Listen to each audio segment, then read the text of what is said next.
Based on what I read in your book, I want to show this is meant to be, I think, humorous. It was created by the Huffington Post people using available video, a lot of it from our archives.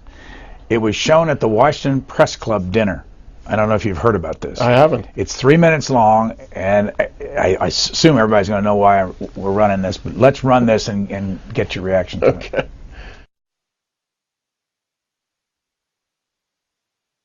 I've come to the floor today to talk about what makes America great. What makes America great? What makes America great? What made America great? What has made America great? What makes America great? What makes us great is the character of our people. Our cause is the right cause because it's the cause that made America great. What made America great was faith in God, the centrality of family, hard work, risk-taking. What makes America great is the fact that we are willing to give what we have to give. What makes America great is that entrepreneurial spirit. Innovative research makes America great. The reason we're willing to compromise is because that's what made America great. What has made America great? The basic sense that we're all in this thing together. What made America great is we're all on the same team. Greed is what made America great. We're going to restore the principles that made America great. I want to restore the principles that made America great. When was America last great? America still is great. It is important to keep America great. We were convinced it was the American military that made America the greatest country in the history of the world. Nope, that wasn't it. Maybe the economy, the economic structure is what made America great. No, it wasn't that. It has to be the system of government. No, it wasn't even that. It's one of the things they say makes America great. Just about anyone can run for president. Apparently, that includes man's best friend. That was a basic deal that always made America great. The middle class is what made America great. Immigrants have made America great. Seniors made America great. Farmers producing the good food has made America great. Nameless faces in the crowd, they too have made America great. Government made America great. Wall Street banks are making America great again. What makes America such a great nation is not just our beautiful land and our mountains and our waving, or what is it? Let's see, waving field. No, how's it? As I look around at what makes America great, it's never something that comes out of this United States House of Representatives. What makes America great? Little girls, Clowns, shiny things, bubblegum, puppies, Hugs, Sesame Street, Bacon. Baywatch, and Worldwide Wrestling. Hulk Hogan. My next door neighbor's 2 dogs. Mud wrestling, Rollerblading. Eating hot dogs. Lasers, prescription medication, funk music, video games, algae blooms, Lady Gaga. the second annual Hawaii Chocolate Festival, Juice boxes. break dancing. If I decide to run, our country will be great again. Thank you very much. It's an honor. Thank you.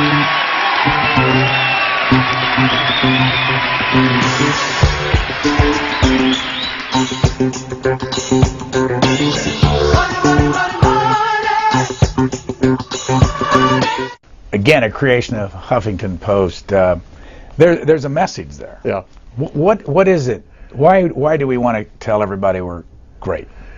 Well, I get, if you ask what Americans have a sense of their exceptionalism, there's no question about it. And I'll tell you something, I'm sure you know, if you travel to other countries, there's national pride in all countries, if not most countries, but no one talks like that in other countries. I mean, it really is quite striking. This kind of constant self-appraisal, this constant sense of greatness, as we've now heard 5,000 times. It really is, it's really remarkable. And one of the things that I point out in the book is Americans are constantly talking about our way of life. If you ask an American soldier what they're doing overseas, they frequently say they're fighting for our way of life.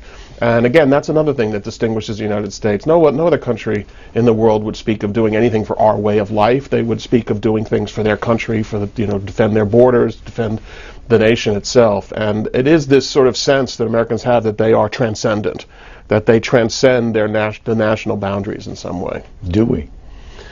Well, I mean, I would say more than most countries, certainly in terms of the power that Americans have exercised over the past 2 centuries, certainly in terms of the ideas that the United States didn't invent, but certainly came to embody first and more than other countries. Yeah, I would say no, very few countries have had the impact on the world the size of the impact on the world that the United States has had. What is your reaction when you hear a politician stand in front of groups, and they do it all the time? We've listened to them on this network all the time. This is the greatest country in the world. It's more to that point. The idea that the United States is really above other countries in terms of both what it believes in and in terms of what it's capable of. I remember Secretary of State Madeleine Albright once said, you know, when she was, I think, being somewhat critical of Europeans for not taking action in some area, she said the United States stands taller and sees farther. And that's just a very common perception. You can find the same kind of things. Dean Acheson once said the United States, in the great course of mankind, the United States is the locomotive and the rest of the world is the caboose. I mean, we've had this sort of, and you know, it can go too far, obviously, and create some resentments around the world, but it's a very deeply felt, sensibility.